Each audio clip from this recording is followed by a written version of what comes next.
Hi, I'm Mark Clodfelter. I'm a trumpet player and the professor of trumpet at the University of Kentucky.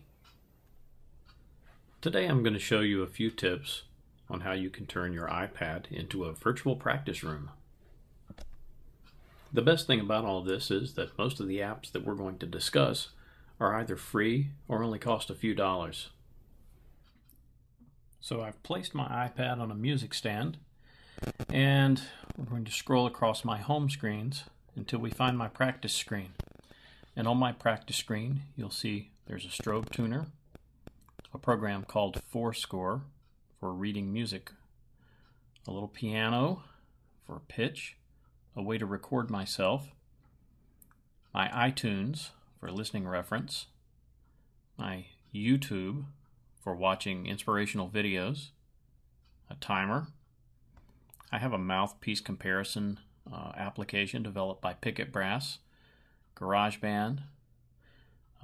Here is a metronome, a notation program, Pandora for further listening, and another notation program. So we'll talk a little bit about each one of these apps.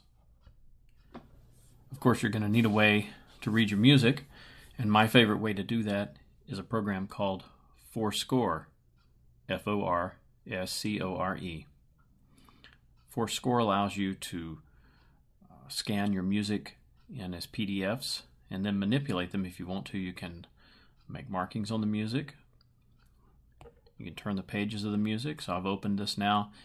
This is a page out of the Arbin book, and you can see here where I've had to make a marking where there was an error in the part. If I want to turn the pages, I tap, I turn a page, tap at the bottom, turn to the next page. I can pinch to focus in on very small things. I can also access a battery of different tools that are available. So I can annotate, make markings in the music. I can rearrange the pages. I can email or AirPrint. Here's an onboard metronome that features both audible and visible metronome. So if I want to use the onboard metronome, I can do that. And when I want to get other music, I simply go in here, and all of the things that I have scanned in are available for me so that I can practice a variety of different things. It's really a great tool. The next thing that we need is, of course, a good time source. And my favorite is an app called Tempo. I think it cost me about $3 or $4. It's a fantastic metronome with a variety of different subdivisions that are available. It works a whole lot like the Dr. Beat that we all know. You can save different tempi in set lists. So if you're working on a piece that you want to immediately go to different tempi without having to dial it, which the dial is here for making leaps, and then an incremental adjustment here of plus and minus, and then of course the set lists so that you can program your pieces in. This is a great metronome. And of course everyone should have a tuner nearby. The most important tuners to train are the ones that are attached to your head, your ears, but sometimes it's very good just to know if you're doing the right thing. And this is a strobe tuner. And the thing I like about this strobe tuner is that after you play a series of pitches, let's say you play an ascending scale, wherever the pitch tendency was for the last note, it saves it. So you don't have to look at the tuner all the time to gain the benefit. You can play, and when you stop playing, look and see how close you were to where you thought you were on the tuner. And this can be a great way to learn about your pitch tendencies and to learn to correct them. If you need an external pitch reference, and often we do, I use Virtuoso. Virtuoso is a keyboard.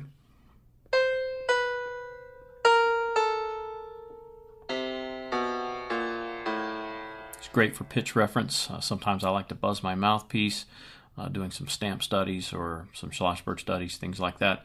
And I like to have an external pitch reference for that. So Virtuoso is great for that. There's really no replacement for recording yourself. There's always a difference between what you think you're doing and what you're really doing.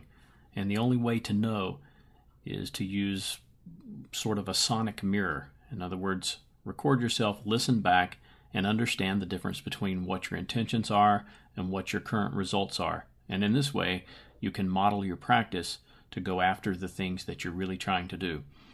I use this little app, HD Recorder Plus. It's a free app.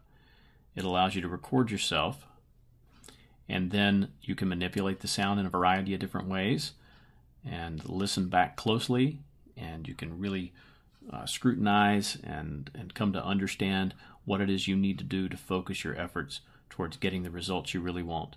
So it's a really great little app. I highly recommend it. Recorder Plus. Now, for more advanced types of recording, you can record yourself playing duets and see how well you play in tune with yourself. You can use GarageBand.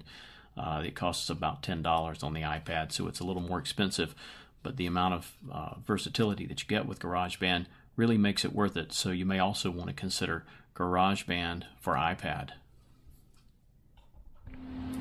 I believe a practice timer can be a very useful tool. I know sometimes I'll get carried away and I can keep practicing until I sort of feel physically beat up and mentally drained, and that I'm not really accomplishing much. If, however, I set a timer maybe for 30 or 45 minutes and I set goals that I want to accomplish during that time, I tend to focus much better, and when I'm finished, I'm still mentally and physically fresh enough that I can come back and approach the instrument later, have multiple sessions during the day, and get a lot more accomplished. So it's good sometimes to use a timer. I like to use an app called Timer Plus for this. You can set a variety of different timers within the app and then use them accordingly. I hope you've enjoyed this little video, and if you have, or if you have recommendations or questions, feel free to contact me. You can find me on the web at www.markclodfelter.com, and you can email me directly from that website. I look forward to hearing from you, and I'll be back a little bit later with another video concerning the use of some other apps to help you practice. In the meantime, use your imagination. Grab the technology that you have available to you and put together your own cyber shed to see just how productive you can be, because when you're accomplishing things, you're having more fun.